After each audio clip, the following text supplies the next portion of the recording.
call the March 31st, excuse me, wrong date. Call the April 22nd special meeting of the Millwood Planning Commission to order. First order of business is going to be, I'd like to introduce our new planning commissioner, Karina Schnoglo? Chernioglu. Okay, there you go. And you probably are unaware of this, but as is customary, the first meeting for new planning commissioners, you have to sing the national anthem. She could actually do it. that. Good enough to do it. Okay. Well, did that backfire? We won't make you do that, but welcome. Thank you. We now have a full commission again. So with that, the first order of business is to take a roll call. And I'm just gonna call you Commissioner Karina. Sure. Commissioner Karina. Here. Commissioner Beasy. Here. Commissioner Molitor. Here. Commissioner Rickard. Here. And Chairman Ankney is here. We have all 5 commissioners here. We do have a quorum. So this is technically a continuation of the March meeting, correct? Mm-hmm. And so I guess the first order of business though is just to approve the approval of the meeting agenda. I want to point out, if you're looking at the agenda, we are starting on action item. In the previous meeting, it was action item 4, but tonight it's action item 3, but number D. So let's make note of that. And I will entertain a motion for the approval of the meeting agenda. We would actually be starting with 3A. Because I have to review what we discussed. I made changes from 331. Okay. And I'm gonna do it Pardon very me? quickly. I jumped ahead. Okay, so disregard what I just said. We are just gonna follow the agenda for the April 22nd meeting. So I need a motion to approve the meeting agenda. I'll make the motion to approve the meeting agenda. Okay, do I have a second? I'll second. Okay, it's been motioned and seconded. Any discussion? Any changes anybody needs to make? Okay, with that, all in favor say aye. Aye. Aye. Any opposed? Ayes have it. One thing I want to do just a real quick, some of you may be aware, or if you're not aware, I am also the chairman of the Spokane Regional Transportation Commission Traffic Advisory Council Board. It's quite the mouthful. And that meeting was held today. And unbeknownst to me, I would like to give kudos to the Millwood Planning Commission, especially Amanda, because the traffic portion of our comprehensive plan was the first one to be approved by the Regional Transportation Committee. Now, what that means is that Amanda did her job, got it submitted timely, because every little town that's in the regional transportation area, which is quite large, I mean, it includes like Fairfield and Reardon and all these places, have ours come in first with no hiccups. I think that's a statement of your good work and the fact that we reviewed her good work. So kudos to Amanda and a round of applause. Good job, Amanda. With that, let's go to our action items, number 3A. Okay. Amanda. So, I had the opportunity to sit down with Commissioner BC a couple Fridays ago, I can't remember now. And we went through everything that we talked about on 331, all the changes, and then also had a chance to go into our next sections just a little bit. I will, in essence of streamlining our time as much as possible, on the packet item that says Development Regulations Review Tracker, this is what you're gonna get with every meeting. And it goes by what I started with, what was discussed at the meeting, what changes were made, and then the next meeting, etc. So 331, all the changes were made that were requested. And let's start on page 4, and I wanna go over a couple things that Bobby and I also reviewed. May I ask a quick question Yes. on that point? 321 or 331 Planning Commission meeting and 410 meeting with Planning Commissioner BC. These things that were changed, do those need to be reviewed and approved, or is that just something that? That's what I'm going over. Oh, sorry. Yes. Okay. So everything that was requested, was done. I'll just go ahead and go real quick here. So we removed, neighborhood commercial from everything in the code. We, adjusted the unit lot count for short plots and subdivisions. We took care of the appendix, public utility, local distribution, transmission facility information, and they were flipped in the code. So we are now, as written, consistent with everybody else in the region. We added duplex and stacked flats to C1, C2 as mixed use. We added must be to the library, etc. provision there. That's on page 3. There was the concern about accessory buildings being taller, and the reason for that was originally to accommodate an easy transition to a detached ADU. This is where one of the sections that Commissioner BC and I really went over. And what I did is ended up adding, so under table 17-2, so in section 1708.010, and this is page 4, 17.2, I added, I adjusted the heights and setbacks for accessory buildings and added a note about square footage under lot coverage to comply with the RCW, as well as the 5-foot separation exemption. So I put them back to what they were previously. State law requires us to allow 24 feet for ADUs. We have no wiggle room in that. So UR2 and UR3 obviously were 20 feet. They still are proposed now to be 20 feet, but if it contains an ADU, we have to allow up to 24. Okay, You can are- I ask a quick question Yes. on that point? If you drop Mhm. down to 3.6, it says when an accessory building contains a detached ADU, it's permitted to be up to 24 feet Yes, in height. You just Yes. said 24? 24 feet. 25, this is 25 feet. Yes, UR1 was already 25, so it's you get an extra foot because it already was 25. You had to be 24. State says Yeah. no less than 24, but we had already said 25, so we're sticking with what we used to have. Okay. Yep. But in UR2 and UR3, though, it's only 20 feet? So we have to allow the 4-foot bonus if it has an ADU. Okay. And that's where I put that in reflected. Okay, thank you. Yep.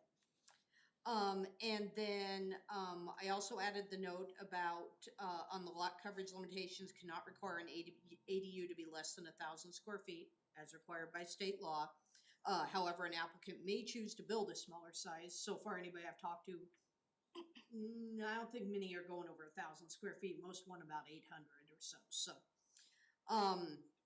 and then under, 6, the new 6 is the note that you were looking for, Commissioner Molitor, about when it contains a detached ADU, it's permitted to be up to 25 feet in height, and that's just to be consistent.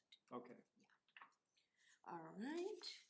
And then the next big topic was researching the urban agriculture and bees side of things. So I'm going to spare you this whole big packet here. I included it in for you. They had all the research. But I proposed something and I reviewed it with Commissioner BC, and so we've included it in here to see if you guys are okay with it. So number 1, inadvertently, UR1 was missing rabbits. Since everywhere else rabbits and fowl are considered the same, we just added or rabbits to 25 female fowl. And then under hobby beekeeping, the requirements have changed to the number of beehives shall be limited to 1 beehive per 4,356 gross square feet of lot area. That is consistent with Spokane Valley and Spokane County, I believe. Where they got it, not a clue. But I figured we wanted to look what other jurisdictions had. Beehives should be set back a minimum of 5 feet from a side or rear property line and 25 feet from the front property line. Again, consistent with the other jurisdictions. I just changed it from 20 to 25 since ours are 25. We have a provision about a 6-foot flyaway barrier has to be in there. Addressing, and they already had it, but so all this came from other jurisdictions. What LaDonna Dement commented about the water supply was included in those other jurisdictions. So we now have beekeepers shall maintain an adequate supply of water for bees located close to the hives. And then the beekeeper shall be certified by the Washington State Beekeepers Association. that's Yeah. consistent. Have a question about the beekeepers being certified. Is there Mhm. different levels of certification? From what I saw, it was just the certification, and it's the same thing as what the other jurisdictions have. Okay, the reason I ask is Mhm. that when you look at the Washington State Beekeepers Association, they have, similar to other trades, they have levels of beginner beekeeper, which is you do not need any prior beekeeping experience. You simply just apply and you take Yeah. a written exam, and then they have apprentice beekeeping and Yeah. journeyman and So master. for this, any level would qualify. Okay. Yeah. The reason I bring that up is because we have other apiaries in our area and bees travel for miles around. Yep. So Mhm. I would think it could be a concern that if anyone could just get a beginner beekeeper, that you do not need to have any experience. Mm-hmm. And so with an apprentice certification, you would have to have at least 1 year of experience, and your hive actually has to survive. You need to Okay. do a log, and then you take your exam and you get your certification. Okay. So that is just a suggestion that I would. How do you get the year of experience if you can't have your bees? So you either do a mentorship or you find a local organization in your area. And so through the Washington State Beekeepers Association, they have lots of resources. They can let you know and inform you of local beekeepers, experienced beekeepers in your area. I think that, at least in the past, one of our local apiaries gave classes, and they were for beginners, and you ended up, I'm sure, being certified at the end of it. And it was pretty, it explained things pretty well. I don't see a real downside. I mean, if your hives don't make it through the winter, well, you're out Right. the money and stuff of doing it, but it really doesn't hurt your neighbors a whole lot, one way or the other. The one concern with that is colony collapse disorder. Mhm. So if there are mites with the bees and they would go to a healthy colony and they were also not an experienced beekeeper, then that would just decimate the bee colonies. Of course, we've got that issue anyway. I mean, even with our most experienced beekeepers Mhm. in the area, lost a whole lot, I heard last year. So I don't know, I think it's such a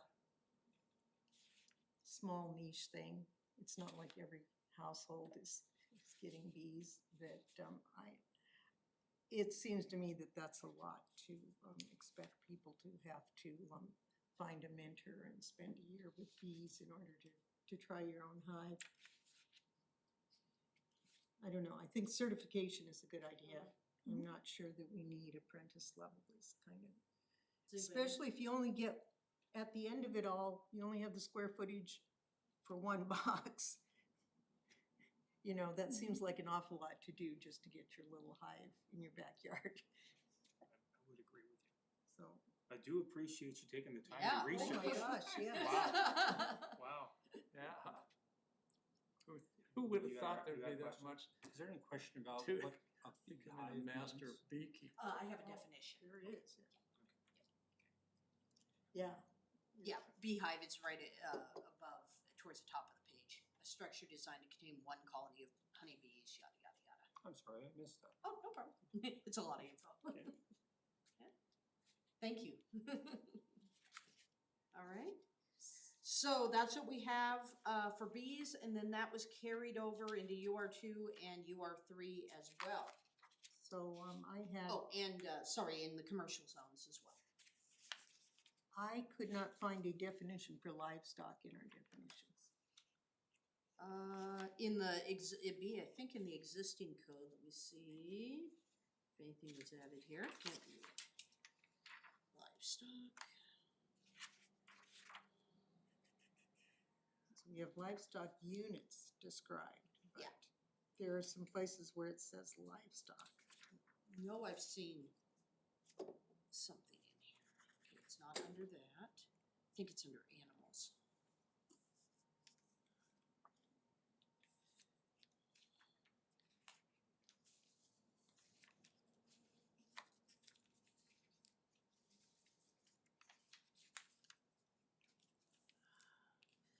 I am not finding it quickly, so I will make a note to make sure we have a definition of livestock. I know I saw it somewhere, so. Does she have this uploaded in her computer? Can she do a word search? I'm doing it right now. Oh.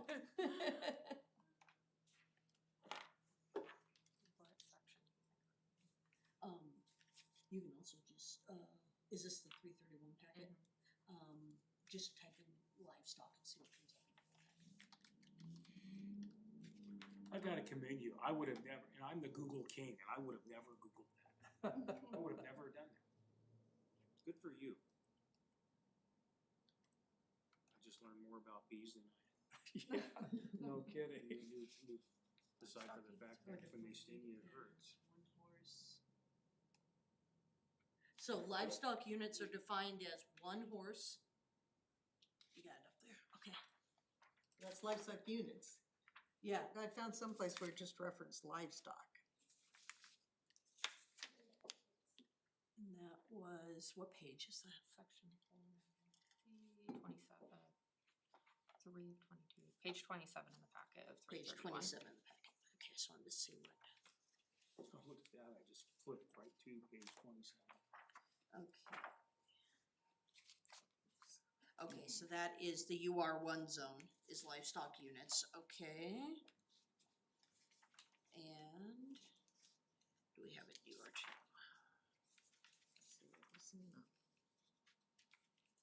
Livestock units, one horse, mule, donkey, burro, bovine, 2 goats, llamas.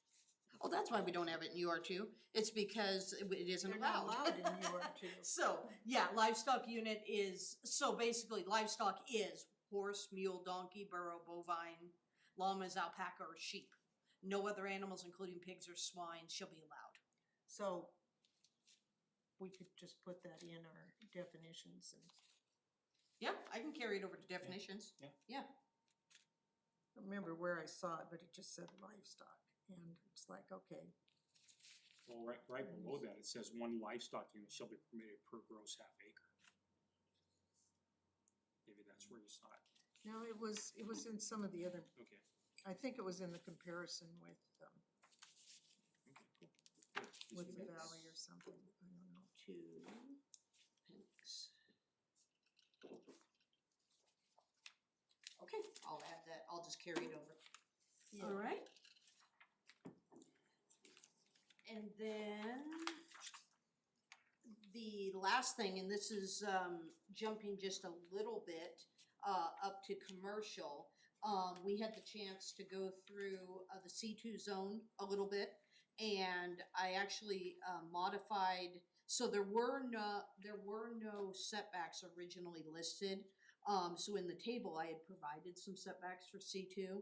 We actually looked at a map and saw where C2 was, compared it to the surrounding residences, considered if there was a zone change, yada, yada, and came up with rear yard setback at 15 instead of 20, which is what it used to be. There wasn't one for the side yard, so I had any, it's 0, we changed. Flanking street, oh, I missed that one. That should be 0 foot, my apologies. In the C1, In the C2. in C, okay. Yeah, so flanking street should also be 0 foot instead of NA. Budding residential zones, 5, 10, 15, and those are consistent with the residential zones. And then the lot coverage, we did not increase it, we kept it at 85 and 70. Originally, it was proposed to increase 5% to 90 and 75. And then we adjusted the administrative exception back to be 10% consistent for lot coverage with all the rest. Lot coverage was up at 25%, and I wasn't sure if it was because of something in the RCWs, but then I saw number 7, exceptions required to meet current RCW WAC requirements, so I just made them all consistent at 10%. Those are all the changes that have been incorporated into the code, different from what the 331 packet was. So did we decide C2 is 4 stories? Only when it's mixed use. So, I couldn't remember. yeah, the chart, I don't have it at the, or the notes, I don't have at the bottom. The 4-story height was only allowed when it was mixed use. Okay. All right. Okay. So that is all the modifications and research. Was there any questions on that before we go on to the next one? No? Okay. And, hopefully, you think this will work, okay, so we're not killing a tree every time? I think so. Okay, awesome. I mean, and- you guys agree? That we're not, So we're not reprinting an entire packet every Right. time? Okay, and then when you get the next sections, it'll be just like this, I'll have it on a new page at the back and say, here's all the new sections, and I'll get with those. Okay, well, the new will we have gotten one time, the whole works Oh, from yeah. new sections? Yes, No. yeah. Okay, And then I'll track them the same way. yeah. All right, next one was the review processes, so go ahead and go to that. And this one, we really gotta come up with a direction, tonight, because I am held up now with this. So what we were trying to decide was, does the city jump to a full hearing examiner system? Do we stay at a hybrid like we currently have? Or does everything revert back to council for some part of it? And right now, we currently are a hybrid. I went back and double checked. The variances, I believe all the variances, shoreline included, are currently reviewed by the hearing examiner. And there was possibly another shoreline thing that's already reviewed by the hearing examiner. And so that was my thought process, since shorelines were the last thing that were updated. I was trying to be consistent with those because we're not touching the shoreline provisions. However, if the city does not desire to switch to an entire hearing examiner system, we can continue to use a hybrid, and we'll just pick and choose on here if you want to make any other changes. So right now, administrative appeals go to the city council, I believe it is. I'm proposing in here for them to go to the hearing examiner. Quasi judicial currently goes to the city council. And in this, I'm proposing for them to go to the hearing examiner. And then type 4, I don't think anything really changes much there, because it's kind of a quasi judicial hybrid. It's dealing with community-wide rezones and vacations of streets and plats and stuff. And then the next page, just so we have reference, this was what fell under each category. So really, it's mostly about the type 3s, essentially, which, as I said, about half of those already go to the hearing examiner. The other half are heard, I think it's by planning commission recommendation and then to council. So the preliminary subdivision might be just to council. I'd have to look that up, but essentially what I need direction is, do you want to stay with our current hybrid model and not change unless we have to? Or do you want to make a full jump to a hearing examiner system? Let me go back to the other. well, let me ask you this, is our current system broke? Parts of it, but I'm trying to solve those parts by creating these permit types. Because I would be one of those people that say if it ain't broke, don't fix it. And the second part to that is, and I spoke with Brian about this, the past 2 legislative sessions, I believe it's been, there has been a mandatory use of a hearing examiner bill on there. It hasn't come to fruition yet, but it's not a matter of if, it's gonna be a matter of when. So should we go along with that, get ahead of the curve, or? By me converting it to the project types, and if you go with a hybrid, I can break these out a little more, so a variance could stay with hearing examiner, et cetera. It would be fairly easy to convert over. Right now, the way the code is, it's not easy at all. So we're doing a lot of heavy lifting right now, just to even convert to these project review processes. And you'll see that when you get like the subdivision standards, there's a whole lot of things crossed out and referenced a new section. So, be straight up, what do you recommend? It really comes down to what the municipality wants and the council and planning commission's level of comfort with acting like judges in the quasi-judicial realm. I can tell you from my experience, I used to serve on a quasi-judicial planning commission for Cheney. That was hard as a citizen. Shortly after I left the Cheney Planning Commission, they went to a hearing examiner system. Liberty Lake started out as a quasi judicial, city council. They also went to a full hearing examiner system. Most jurisdictions are going to the hearing examiner system, but Millwood is still small. So it's not like we have a ton of applications coming in the door currently. So really it is up to you. From a legal standpoint, the one advantage of the hearing examiner system outside of the whole ex parte communication boundaries and stuff is if your decision is challenged and it goes like up to a LUPA, you have more of a legal ground usually because the hearing examiner is a experienced attorney.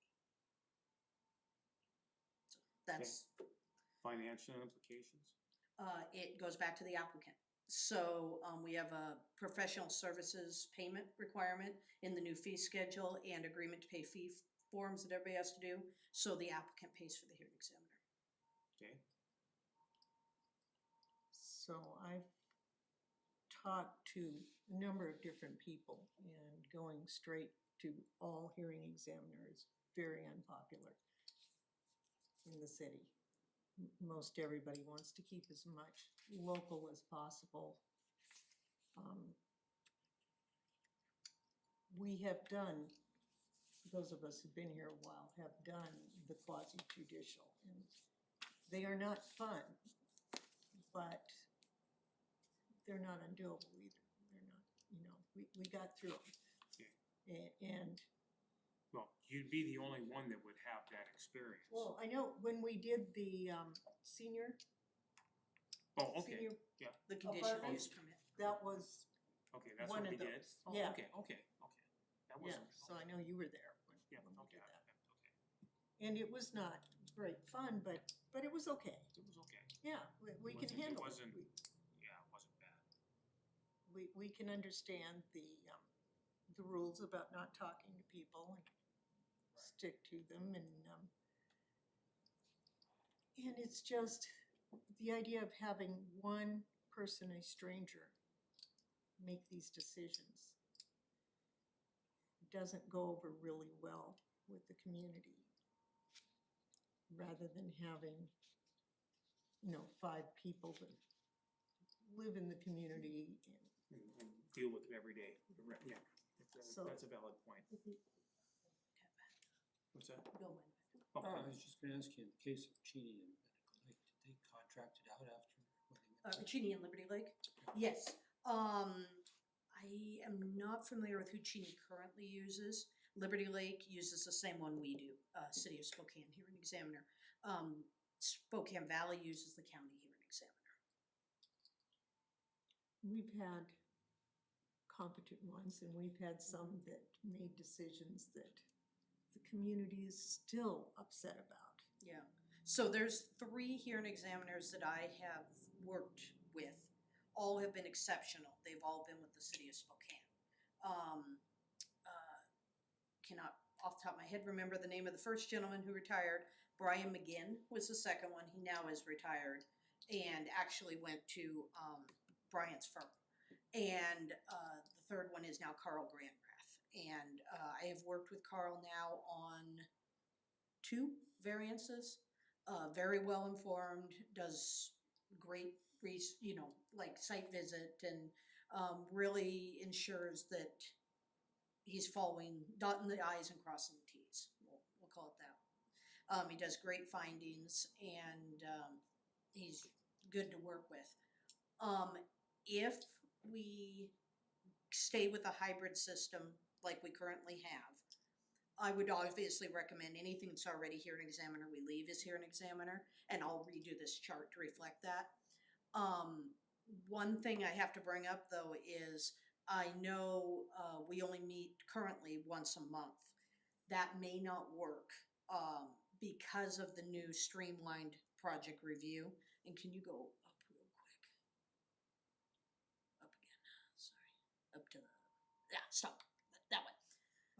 So, it's a lot to read, but essentially what this chart is telling us, and I have to include something like this in our code, If it's administrative, I have to have it processed in 65 days. If it requires a public notice, I have to have it processed in 100 days. If it requires a public notice and a public hearing, I have to have it processed within 170 days. Previously it was 120, so that one actually went up a little bit. So there are other things like 90 days on preliminary plats and stuff. But we do have to make sure that we do not miss any of these deadlines. Because what that means is we could be up for challenge and fee refunds. So the state is not messing around with the deadlines anymore. And so it potentially could require some additional special planning commission meetings, and they may not be at night. That's the thing, we'd have to see how it fits in. So I wanted to bring that up to you guys too, because you're working with people that are in the working world that are making these applications. And I don't know, like, our hearing examiner hearings are usually, have you been here? You haven't been here for one. I wanna say it was about 1 o'clock in the afternoon or something is when we met. I'd have to see how it plays in with fitting extra hearings in with what's already going on here. So just another thing I wanted to bring up to you. So, the 1 o'clock in the afternoon ones are not necessarily what's right for the community that wants to come make comments either. So. Well, and you, we have to make sure we have a clerk available because the hearing examiner comes with a clerk. So, I think I've said my piece. It is totally up to you guys. May I ask how a hearing examiner is chosen or selected for a city? And Yes. what is do they have any familiarity with the city that they are chosen for, or how does that operate? So, since we are a small city, we're a contract city, so I'll answer our part, separate. As far as how they're chosen with the larger cities, like City of Spokane, usually they put out an RFQ, request for qualifications for a hearing examiner. And I know several planners that also serve as hearing examiners. So you don't necessarily have to have a law degree. For a big city, you usually do. And when you put out that RFQ, it has certain requirements in there, and the applicant has to obviously address those requirements. Usually there's also the requirement to get familiar with the codes, those kinds of things. Since Millwood currently contracts, and I'll use variances because that's what we have right now, or Liberty Lake, same thing. Since we contract with the hearing examiner from the City of Spokane, we're basically taking the City of Spokane's word, I guess, and knowing that they vetted this hearing examiner. And then once I start working with the new hearing examiner, which happened right after I started contracting, we did the switch to Carl. I make sure they have the current development code, the current comprehensive plan. If they have any questions, I go over it with them, and I get them prepared so that they have all the legal basis for the city itself. And then they take their knowledge and go from there. Do we have any legal exposure if we do the quasi version versus having a professional hearing examiner? Yes. You personally, I believe you are covered, there's a provision in the code or state law that helps protect, as long as you're just doing your duties and not, you might know what I mean, you're not going outside your little box. But the city itself is open to additional liability if you are not acting like a judge. Okay. So if I remember correctly, Bobby helped me out here too. So whenever we do anything like this, Brian's here. Mm-hmm. So, I mean, if we're getting a little sideways, we can always go executive session, and we can get taken into the back room, and Brian can say, whoa, you guys are screwing up, or hold it here, and he can explain the ramifications to it. So you had Brian here when you did the conditional use permit? Oh, yeah. Yeah. Okay. Yeah, he keeps, and a lot of it, he can just gently guide us and Exactly. we're used to, working with him, so we get his gentle hints and Right. Okay. So, he keeps us pretty. but I mean, that's a great question. And we are protected through you know, cause we're just doing our Personally, job. yeah. We're just doing Yeah. our job. I was thinking, I wasn't even thinking personally, I was thinking more about the city, if we Right. had exposure, so, okay, So, okay. well, then, it sounds like the easy, to me, if I'm correct in what you're saying, Amanda, the easy thing is just to stay the way we are. With your modifications. Yes, with the and- modifications, yeah. So, I would carry over, so if it's currently city council that makes the decision and planning commission makes a recommendation, as long as there's not something in the RCWs that doesn't allow me to do that, I would carry that over and I would just adjust that table maybe to create 6 project types or something. And then if it's currently heard, which I know variances are currently heard by the hearing examiner, that would be its own project type. The goal in refining our, local project review is clarity and consistency. So as long as I can consistently refer to a section that brings everything together, you'll see a lot of strikeouts in all the other sections, and it brings us to one section. So it'll clearly label out this type of permit has this public notice requirement, this recommendation, this decision, yada, yada, yada. I'm already doing the heavy lifting now, I just need to know who to report to. Okay. Yeah. Well, and you cleared something up for me just in the statement, that alls we do is make recommendations, so the city council is actually the bad guys. Okay, or the good guys. Yeah, We they just have make been the- in the past. Yeah. But we patiently listen to all of the Right. comments from the public and. Right, and trying to Right. render recommendation, okay. Good. Well, then so based on what you just said, I would be in favor of keeping it the way it is with the adjustments or So the recommendations. hybrid version, okay. Anybody else have any comments? I like that, and in part, if you make your changes so that it's not a difficult switch over, it almost feels like this is a big enough deal and a big enough deal with the community that it should be a standalone change, not just part of making all these changes. So if we had it ready to go and either the state changes or we have another reason to believe that we want to do it, then it could be its own separate change with its own separate hearings and would be. Okay. That Okay. makes sense to me. So do we need a motion on that, or are we just? Nope, I just need direction so I can keep writing code. All right. Go west.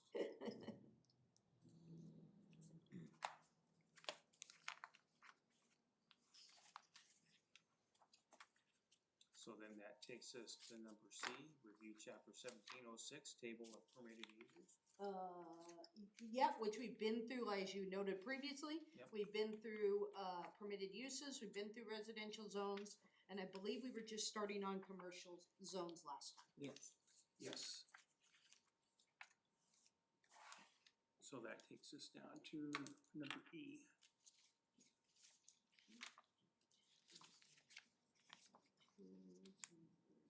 Number E on the April 22nd agenda. Okay, I got all my notes down there. Okay, so number E, commercial industrial public zones. And in the effort to go as quickly as possible, so we are now looking at, remember you have your old 331 packet. That starts on page 47.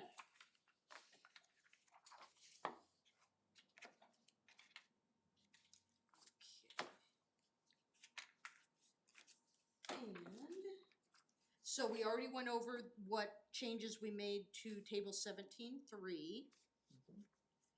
Going on from there, that has the chart that you asked about, Bobby, and,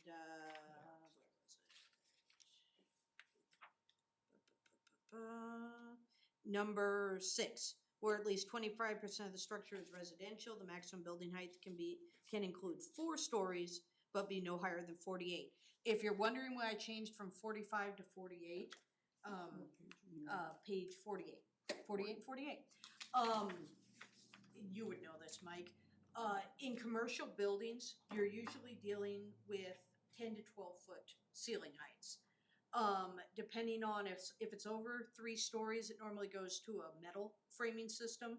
And everything I researched, I got comments back on the mixed use building, and others that 48 foot fit better for a 4-story height. And so it was a 3 foot adjustment. So the 3 residential levels are 10 to 12 foot ceilings? Depending on if they're the industrial look, they can be, yeah, Well, that'd be cool. yeah. I didn't know that there was any modern construction that did residential ceilings at anywhere near that height. That's unusual. That is unusual. Seems really unusual. So, that's the reasoning for that adjustment. And then I included the roof mounted solar that's required. I included, the other setbacks for or the other exceptions for retrofits of existing buildings that's required, and I included the RCW reference. And then basically in C1 and C2, I went and added requirements from the RCWs for new housing in existing buildings. That's page 48. On page 50, I addressed, we always talked about being able to have the shared parking spaces in the C2. But it's come up in C1 with the mixed use being added there as well. So I added a provision for the shared parking there and the maintenance of it. And I also carried that over in C2 to specify more on what was required for maintenance. And then added in the bicycle parking, we had talked about that. Let's see. I'd already talked about that.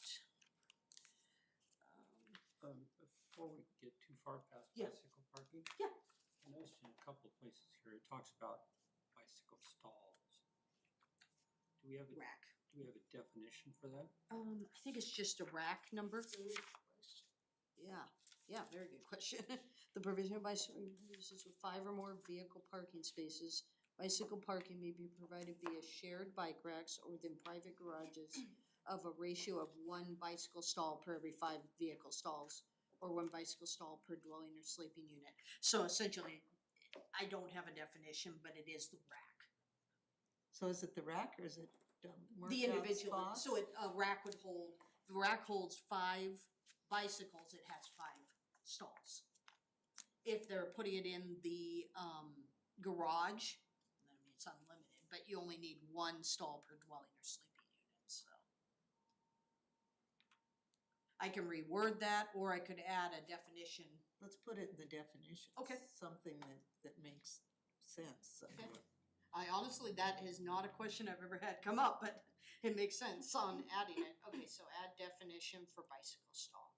Yeah, Okay. I mean, I think like all over Europe, there's all different kinds of racks that do different Well, sorts just of last things. night I was talking to somebody with either STA or the regional Right. people about the bicycle parking at the bus thing down at Argonne and Mission. And I said, is there gonna be a bicycle rack? He said, oh yeah. And I said, oh, you mean one of those? And he said, no, they're gonna have containers. Like lockers. Yeah, Oh, they're lockers, yeah. Oh. And they're part of a system where you can reserve them on your phone and even lock and unlock them on your phone. And I'm thinking, that's great as from my perspective, but that stretches the definition of, say, a stall. Yeah. Right. So if, is that something you want? Cause I can include that in a definition. I think in, as a code thing for buildings, I don't know if that's necessarily required, but It could be an option they could it could be an use. option. Okay, I can see a lot of places where it'd be a very desirable benefit. You know, if you're renting an apartment, that's the best thing ever. If you're getting half an hour coffee at the local bakery, it's kind of Yeah. overkill. well, You and a need lot, someplace you can lock it, Yeah. but not necessarily a little locker or cage. If you're gonna leave it at the bus drop for all day, Yeah. you wanna secure. it. Absolutely, yeah. And a lot of places, do the fancy racks shaped like a bicycle or Right. whatever. The way I enforce those is when it says they need to be, 5 bike stalls, they just have to show me on the rack specs that it holds 5 bikes. So, all right, I will add that. Okay. And I know I'm going kind of quick here, so No, feel free to that's good. stop me anytime. We're doing fine. Page 55 is a perfect example of, we've had all throughout the municipal code, we have references to specific bodies that an appeal goes to, or specific bodies that make a decision. You'll see where it said appeals of staff division decisions may be made to the planning commission. That actually wasn't even consistent with the other parts of the code. I updated that to appeal of an administrative decision shall follow the process in MMC 1412-140. Everywhere in the code now references that for an administrative decision. And then, I have a quick, oh, yes. yes. just note, just backtracking just a little bit onto page 52 at the top, section 1724-005, so top of 52, and it Okay. states that in 1928, Millwood became the first incorporated town. Maybe Commissioner BC can correct me, but to my understanding, it was incorporated in 1927. The, this is the big question and controversy. So the election was in October of 1927, and it was certified, January of 20. well, no, it was certified either later October or first part of November. The first city council meeting was January. Oh, So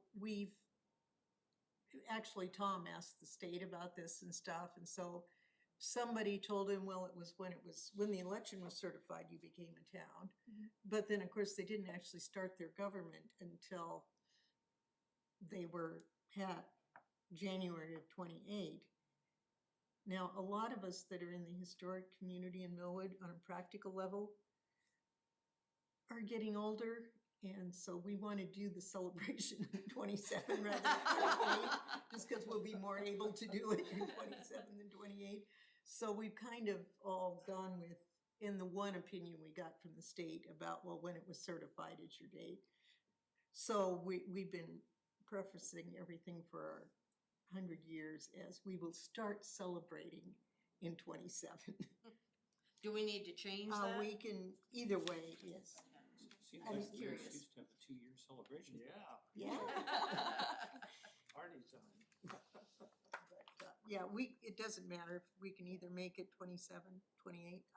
Actually, we could change it to 27. We could even go 1927/1928 since it's been recorded as both. Yeah, or, became the first incorporated town. Doesn't matter to me, that one's a section I didn't Well, touch. 27 would make it consistent with when we plan to celebrate and all that, so. Do you want it changed to 1927? You're-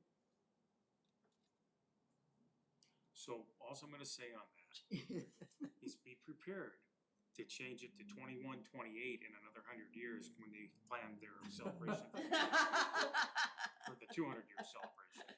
Well, I'd say change it to 27 and have a notation at the bottom with just a 2-sentence explanation of the difference. Just a footnote. Can you Yeah, email me an that asterisk. footnote? Yeah, I could do Okay. something like that, yeah. All right. So So Millwood's 1927. gonna have the Roger Maris asterisk to it. Yeah. There we are, yep. Uh-huh. Yeah, see what you started. Well, I'm not gonna ask you if you read the document. I'm not gonna ask you. Really? Yeah. This bodes really well, doesn't it? Good catch. With good catch. footnote from Bobby. Can you send that to me tonight, Bobby? Is that okay? I can try. Okay.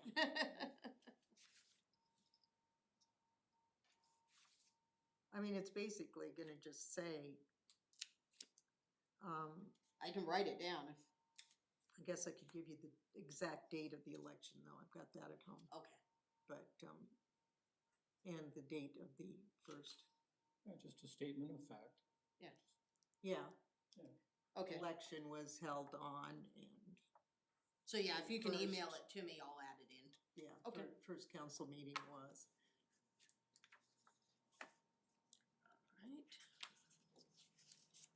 Right. The reason, G was added in was because of the RCW, and again, I noted the RCW. And it's because of, we require some specific modulation and things in the C2 zone, and we have to exempt certain things So from that. where are we? Oh, Page packet 55. page 55. Okay, we bounced Yep. ahead again, okay. And then we previously went over anywhere that had the Millwood Historic District, I put a reference to it. So we didn't always have that in there. Facade modulation.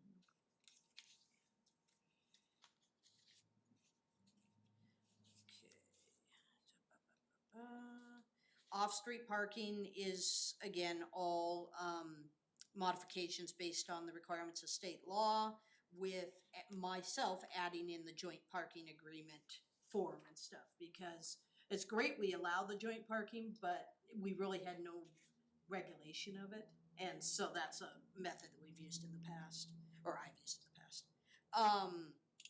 So talked about parking analysis and then the bike parking again. Same thing, the next section is that new housing and existing buildings, all RCW stuff. And then we have our new section on residential, commercial, mixed use that replaced the old residential uses section. Nothing glaringly, different on there, I don't believe, I just reworded it and added a little more info to it. We have the animal keeping regulations that we beat up, that'll now be the new beekeeping ones. I referenced, the current name is Spokane Regional Stormwater Manual for the stormwater, What page have you got? it's 59. Okay. Yep. Referenced the new green infrastructure, options, and that was something that came out of the comp plan, remember we talked about blue zones and green and yada yada, so that's been included in. This is, E is pulling in information from the Spokane County standards that we adopted as the interim. And so, it was making sure that we don't have vehicles backing onto public right-of-way except in C2, obviously, because it's a different, area. So, hold it, where are we now? Oh, packet page 60. 60, Oh, okay, so we jumped The- right over, churches, places of worship. I know that's by RCW, but I think it's Yeah. worth noting what it says. That they can, that we must allow them to have outdoor encampment or, And I double checked this with Brian, what was the easiest way to get this included and still have some allowance of control, I guess you could say, and it was conditional use permit.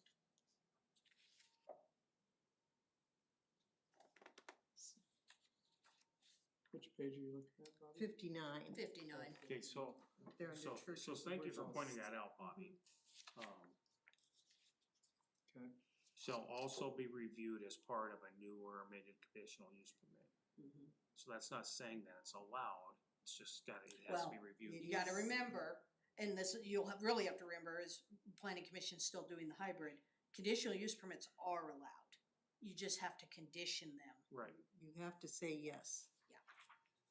Apparently. Yeah, you have to say yes, but you can condition them within certain parameters of the law.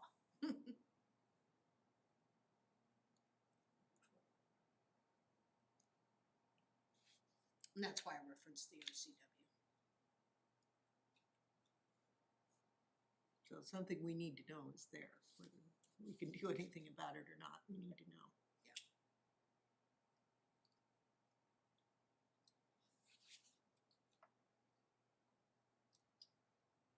and that's all part of, okay, Requirements. all right. Yes. This off-street parking, were you just starting that or are you done there? Off-street parking. Bottom of 60. Just starting that. Okay, go ahead. Okay, so again, I included that, or actually, we kind of covered it. But what I did was, remember we adopted the interim Spokane County standards to address driveways and address, the loading spaces, some of those kinds of things. Well, throughout the code, some of those things have been included in, so that we have Millwood standards now. This is one of them. We wanna make sure vehicles don't back onto public rights of way, except in the C2. Painter markers to delineate parking stalls, directional arrows. This is the parking stall dimensions is 9 foot by 18 foot per vehicle, with residential or commercial mixed use may be reduced to at least 8 foot wide by 18 foot long per vehicle. I could not make them consistent at 9, believe me, I wanted to. I drive a big rig. And, several provisions of RCWs now don't allow you to do more than 8 by 18 for, the housing. On the 18-foot part, didn't we just have a setback on the rear parcel line of 15 feet? Yes. Yes, but, depending on if it's adjacent to a residential, that may have to have landscaping in it. So it isn't assumed parking will go in that setback. It may, but it isn't assumed it would. I think it was supposed to be a drive-through. Yeah. Space. Now, on the,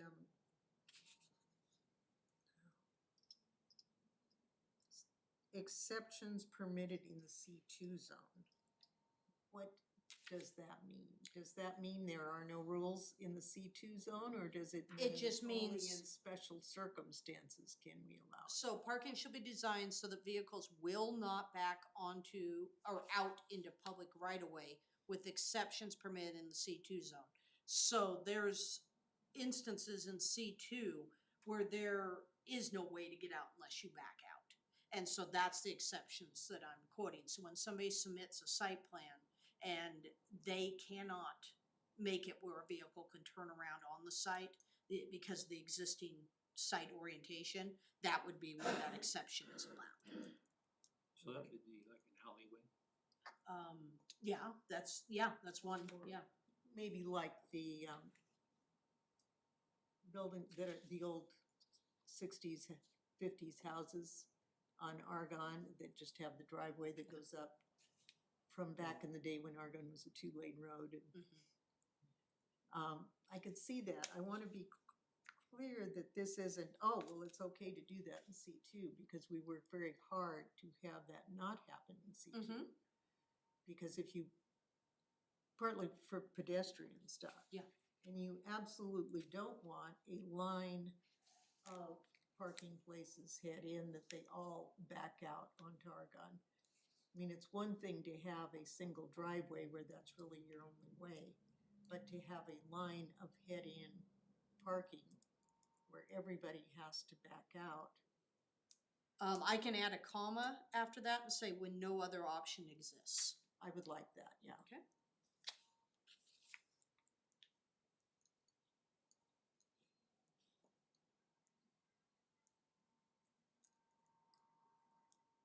Okay.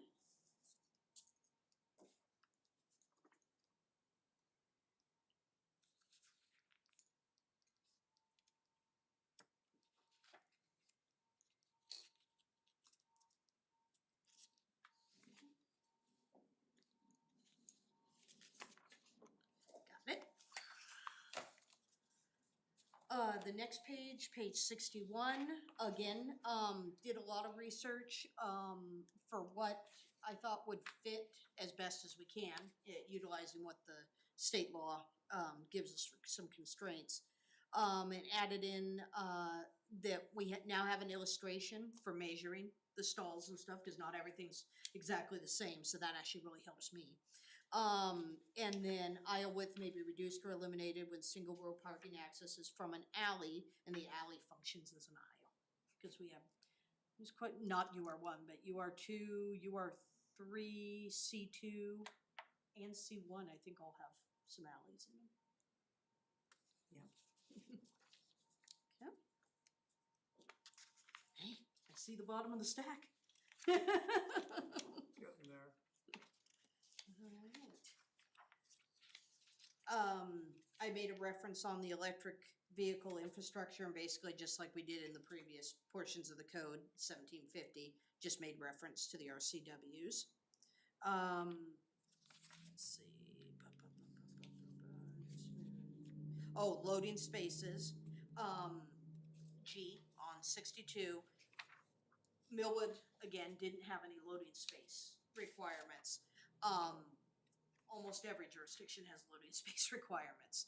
And so I added in what I thought, from looking at other examples, what I thought could fit within Millwood, in the commercial zones. So again, do not back onto public streets. Located a minimum of 25 feet from any property line, 50 feet from residential, because we're talking big trucks. So like imagine Albertsons getting their deliveries and stuff. That's what we're talking for loading spaces.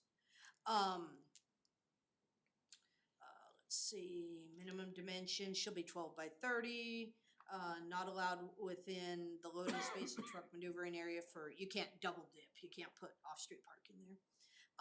And then number 5, allows for exceptions when the applicant makes a written request demonstrating conditions that prohibit compliance with the requirements. Yada, yada, yada.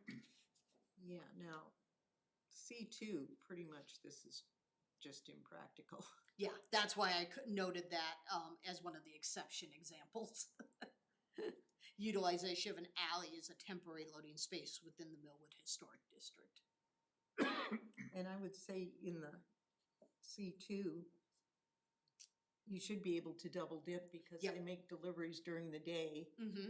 and the taverns and bars operate at night, and there's no reason they shouldn't park. And there. that's the marked commercial loading space zone for multiple businesses. Yeah. So I tried to really think through this one. But that's the number 5. Okay. H, is just referencing, approach separation and limited access as applicable. I consult on all these projects with Public Works, and so if we're dealing with a, collector or arterial street, they're gonna tell me what the separation requirements are. Pedestrian access, again, this was all pulled in from the Spokane County standards and then modified to fit Millwood. Essentially, what you're looking at here is what Starbucks did anyway. They had kind of some of the walkways included and stuff over there. Very similar to actually, because Spokane County was kind of the basis for a lot of places. Very similar to what I used in Liberty Lake. I just made it fit Millwood a little better.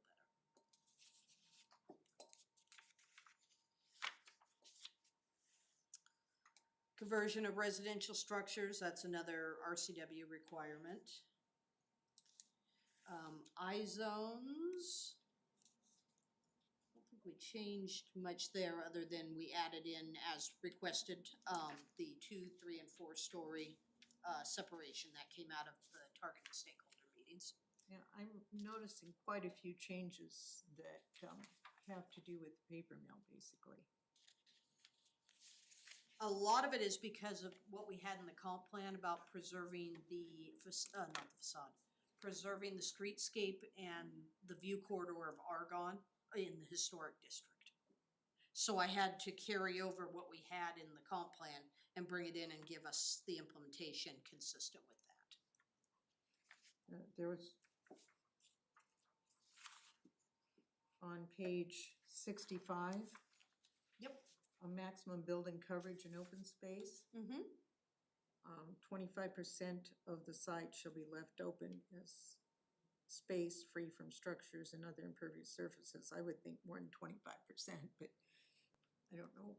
I made it consistent with C1, or I1, sorry. But with the majority located at Argonne and Empire, Yes, because you of put- the streetscape. if you put the majority of your space, you've kind of ignored the river, which seems to be where the majority of yours, where a whole lot of space also needs to be. Per the comp plan, we were to protect the view corridor of the Millwood Historic District, so We've that's also where I got focus, but I can add.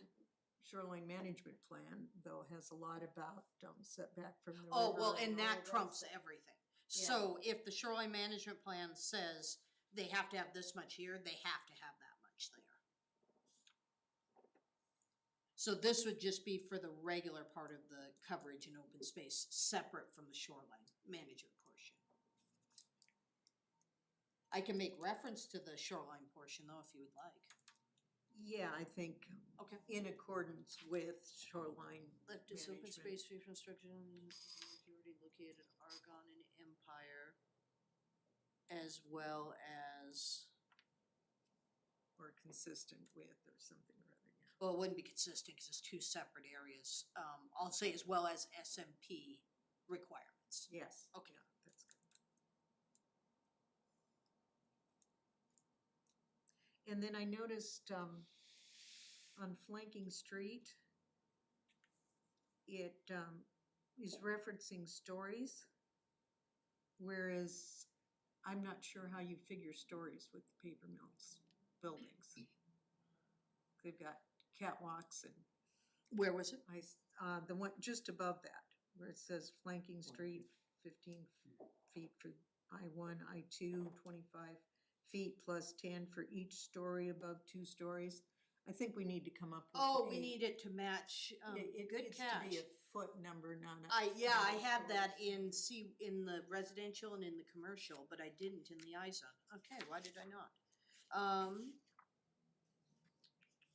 No, I didn't have it in commercial either. I only had it in residential. Would you like me to carry that over for both residential, from residential to commercial? I think we need a number of Okay. feet because stories is just meaningless. If you've been in, Okay. if you've taken a paper mill tour, this, what's And the story? need height No. reference for stories. Need foot height reference for stories. Yeah. Also in commercial. Okay, And then, I noticed we lost the building height 85 feet with CUP. Did that go away? I crossed out number 2. Let's see, where was number 2 at? Building height. Somebody see the crossed out number 2? Yeah, Number 1.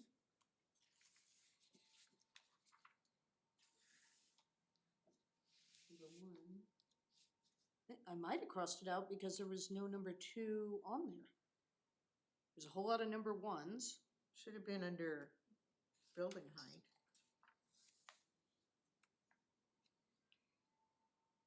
I don't think there was a 2 on there. It was something we came up with. Yeah, I don't know if it got dropped out at some previous time, but, Yeah, so, yeah, I sure don't, I have the new 2, but I don't see. Could you do me a favor and pull up on the website or in the V Drive, either one, the municipal code, probably the website's easier.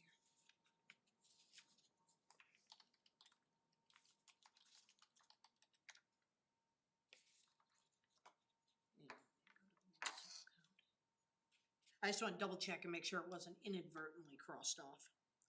yeah, I know it used to be there, but I couldn't swear that. Well, and there was no requirements for I-2. That was part of the problem when people call me from the paper mill and are talking to me about a project. It just referred back to I-1 most of the time. So these are all new, they're carried over, but they weren't there before. There was one at one time because we, back when we were doing 17. variances, we did a variance for height. And at that time is when we came up with this 85 On the left. feet Scroll down. with a CUP, so it wouldn't have to be a variance, it could Industrial be a right there. conditional use permit instead. 1730. Okay, and see if there's a number 2. There is not. That's exactly why I crossed it out. There was no number 2 that it related to. Say there used to be, it Oh. must have got dropped out. Yeah, in the code there wasn't. Yeah, I'm saying it used to be there. Oh, Maybe okay. the last time through it got Um, somehow dropped out. So, do you want to add it back in? Or at least, do some research to figure out, because it was I remember when it was mindfully put into the code, Okay. and I don't remember it. Do you think it was an inadvertent mistake that it wasn't carried over? Yes, I do. Okay. And was it for I1 and I2? No, just Just I2. I2. Just I2, because of Okay. the nature of their business being, they have to have My towers and Right. different kinds of things in there. my assumption is, because there was so much missing from I2, that's probably why the little number 2 was missing. So we want to keep that. It will become a number 4. Keep and label as number 4. And it will be just added to building height right there. No, because it's I2 only. It will be added right here. Instead of 1, it'll be 4. I think the idea was that they wouldn't have to go through a variance if they've got a specific project that needs a little more than the whatever we've currently got as height, 48 feet or whatever, they could do a CUP instead. That was the rationale. Okay. So what I'll do then is when I make the corrections to the chart under I2, I will uncross out building height 85 foot with CUP. I'll label it as number 4 now. And under building height, we have 2 and 3, but under I2, 48 foot shall not exceed 4 stories in height. I will add number 4 right there. Yeah. Sounds Okay. good.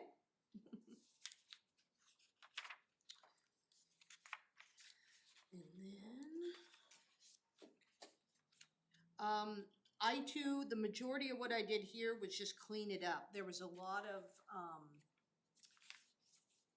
things that didn't exactly either make sense or referenced like something that didn't need to reference. So pretty much I2, I didn't really change anything. It's just clean up and cross references. So we have always had in the code this idea that if the paper mill stops producing paper, that, It converts to one of these. does this, subdivision, it's a special process where you just totally reimagine that particular space. Yes. So we've got prior to application for redevelopment crossed out here. So do we have some verbiage in here to replace that you crossed out? Prior to application, which, Where you Zone should- where are you at? So we're page 67. 67, Okay. the crossed out B. Crossed out B, so that was referencing the residential group care homes. It says paper mill alternative zone. Correct, the reason I crossed that out is because the table of permitted uses didn't have it referenced. It wasn't showing it in the table of permitted uses, so I made the table of permitted uses kind of the gospel and Well- updated this to reflect that.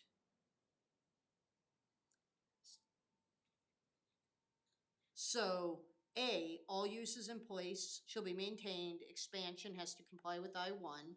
The new B, uses permitted in C2, so I guess we have to go up to the top. In the I2 paper mill alternative zone, no building or premises shall be used, nor shall any building or structure be hereafter erected or altered unless otherwise provided in this title, except for one or more of the following uses.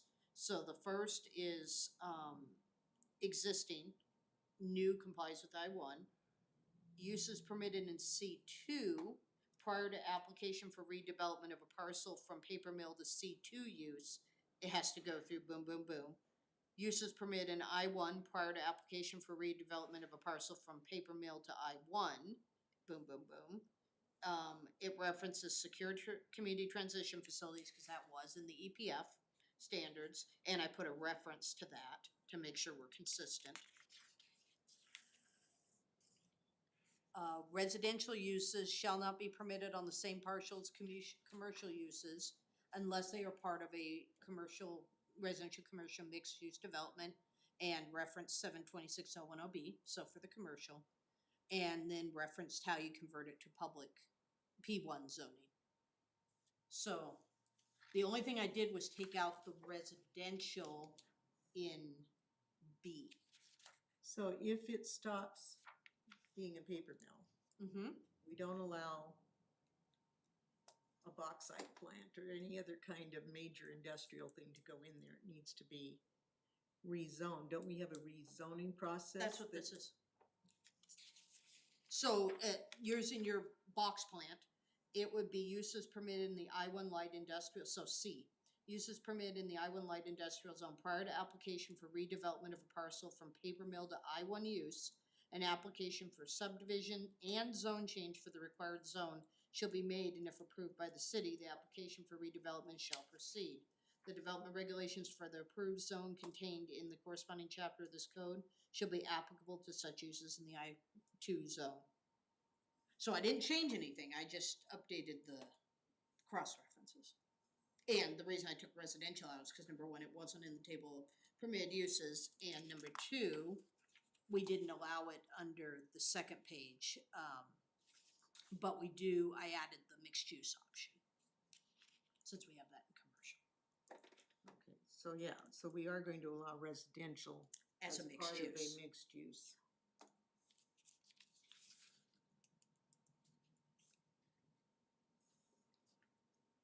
And the other quick question, does the trail count as, something you need to be careful of for?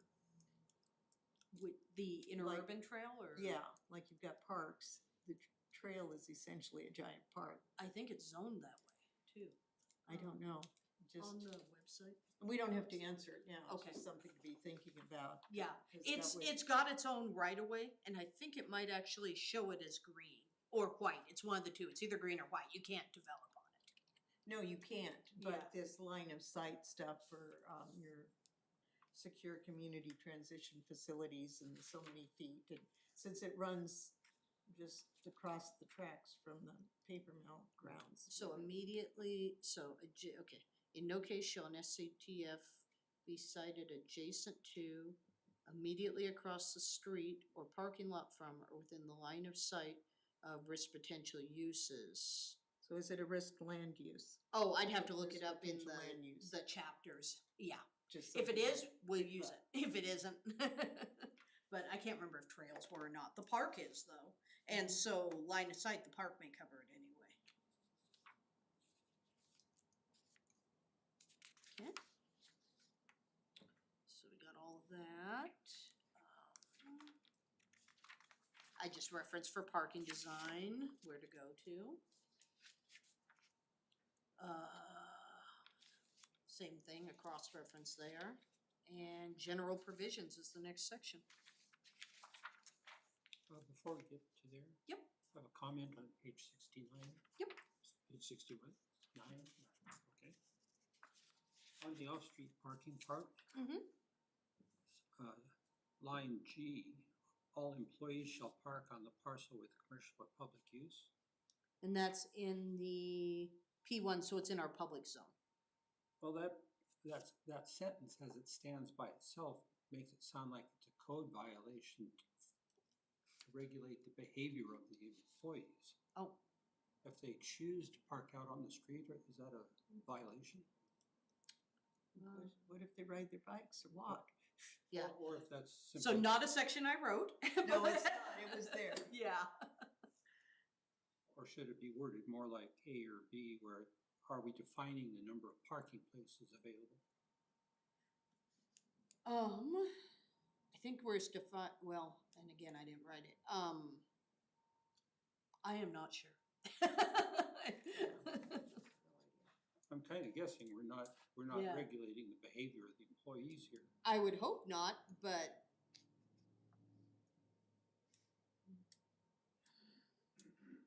There isn't say anything about off-street or about on-street parking either. I'm wondering if they're trying to say in the so P1 zone, so we're talking here. We're talking the schools, we're talking the park. Well, park, there is no, that doesn't count, it is all pretty much all on street. here, is there any way we'd park that isn't? I don't know where the right of way is on the front here. Of course, we could fix this by putting should instead of shall. Yeah. I don't know what the basis was, so if you do should, that's good with me. Yeah, that makes sense. So it implies Yeah. the preference for that, but doesn't imply that you're in trouble if you don't. I was gonna say, or take it out. I don't know. Or take it out. Yeah, take it out. A or B, where they're defining the number of parking Yeah, places. that makes sense. Well, maybe something like that, if that's the idea there. Are we requiring a number of parking places for all employees and their anticipated use? Okay, so So- government buildings and uses. Take Millwood Elementary School, might be an example. Nope, A addresses the employee. I'd say just take it out. Yeah. I think that, I wonder if, like, the neighbors around Millwood Elementary didn't want the teachers parking all down the street and wanted to make sure Maybe. there was enough room there for the teachers Oh, and and I totally employees to. agree with that, but that's not what it's saying. It's saying I know, if they do it, somehow that's a code violation. yeah, that's why I like should or may or Yeah. something or other to encourage the use without, sounding punitive if they don't. Do you just wanna change it to should then? I hate to mess too much with our predecessors. That was the other instruction I was given, don't mess if I don't have to. So should? Yeah, I Okay. think should's a safe.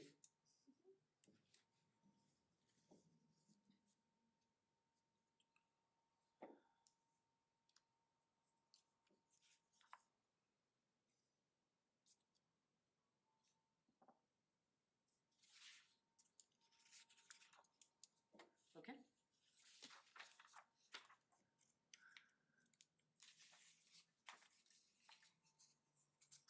Up to page 71. We are up to page 71. All right, So that, we're done with. we're number done E. with commercial. We're up to number F. Yeah, so the way I see this, we're done with table of permitted uses. We're done with review processes. We're done with residential zones. We're done with commercial zones. Yep, we're up to F. Okay, so, Okay. So being tell- done with those, should I remove those off the next agenda? so here's my question. Yeah.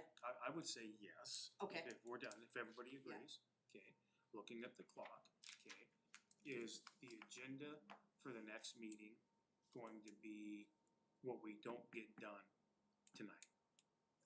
Bridget and I just talked about this before the meeting. I had to see how far we got tonight. Okay. So yes, for the 29th, we can have F, G, and H.